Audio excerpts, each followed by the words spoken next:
Alright, so something bothered me about Mean Girls.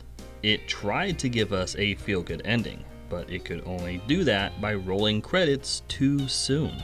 We missed the completion to Janis's arc. A satisfying ending will bring some characters to a karma-neutral status, with the expectation of being a better person moving forward. It will place other characters on the right side of morality, and it will kill off irredeemable villains in deliciously ironic ways. Regina is the gold standard for the queen bee villain archetype, and like most movie villains, her comeuppance is forced upon her. She gathered and curated the burn book, then exposed all those secrets to the entire school, and she felt zero remorse. So she felt the grill of a school bus. We all instantly agreed this was proper justice for her sins as the queen bee villain, and her survival put her in karma-neutral territory. Cady, being our protagonist, is put on the right side of morality at the ending. Her journey is defined by the pitfalls of high school politics. She navigates between the socially elite plastics and her new outcast friends. She makes numerous mistakes along the way, and loses herself in the process of becoming more than just a plastic, a queen bee. All the while, she's haunted by the math club, and this is where things get interesting. The club is universally recognized as being social suicide, and is personified by smooth mofo Kevin G. Cady takes the full weight of the burn book on her shoulders, sacrificing herself for Gretchen and Amanda. She commits to the social suicide of her queen bee persona by choosing exile with KG's club.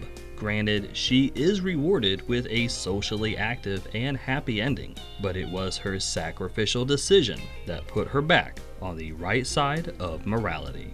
Then, as the credits rolled, it occurred to me that Janis escaped karmic retribution. You may disagree that she deserved any, and during my initial watch, I would have agreed with you.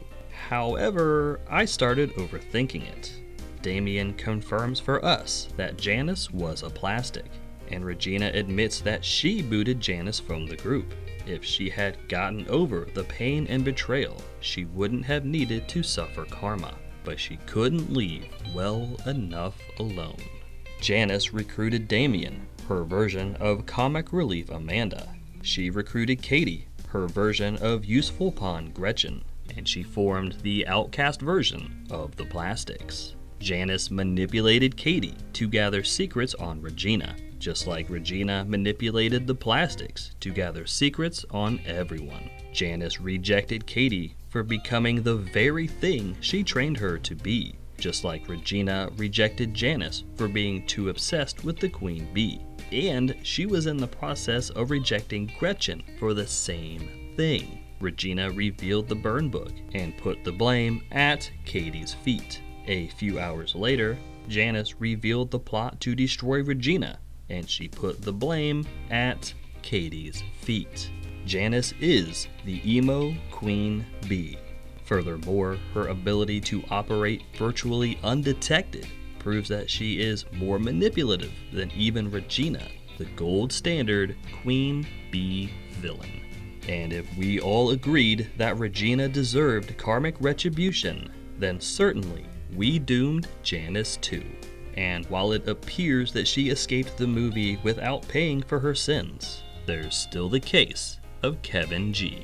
Janis's sexuality is hinted at numerous times throughout the movie. Suspicion of being gay is admittedly why Regina booted her from the plastics. Her bestie Damien is proudly fabulous, an obvious sign of queer acceptance. And even her spring fling attire screams a certain movie stereotype. Yet she ends up with male student KG for a hetero happy ending. That just feels off. Now, the innocent explanation is that Janis is bi or pansexual, and the dubious explanation is that this is another classic example of queer baiting in popular media. But if you overthink it, maybe it's neither. Remember that KG is the personification of the math club, which also carries the stigma of social suicide. Cady chose this option instead of waiting for consequences to catch up with her. Tragically, this choice is not available to Janis. She's never been invited to join the math club, and as an outcast, she has no social prestige to sacrifice. Yet still, her partnership with KG, the personification of self-righteous suicide, gives us a clue to Janis's ultimate fate. Cady barely misses getting hit by a school bus in the opening sequence. Near the ending, Regina barely survives getting hit by one, and we're even shown the image of 3 future queen bees barely avoiding this. Another clue to the ending we didn't see. So, who is the missing queen bee villain destined for the grill of a school bus? Who has the 3rd character arc destined to be killed off in a deliciously ironic way? Who is the only character with an outstanding debt to storytelling karma? Yes, tragically, sometime after the credits of the movie rolled, Janis threw herself in front of a bus. I couldn't tell you if it was from overwhelming guilt, which I kinda doubt, or if it was a desperate attempt to recreate Regina's karma-neutral ending before Janis's consequences caught up. But what I do know is that Kevin G, the agent of death himself, stood back and let it happen. I could be wrong.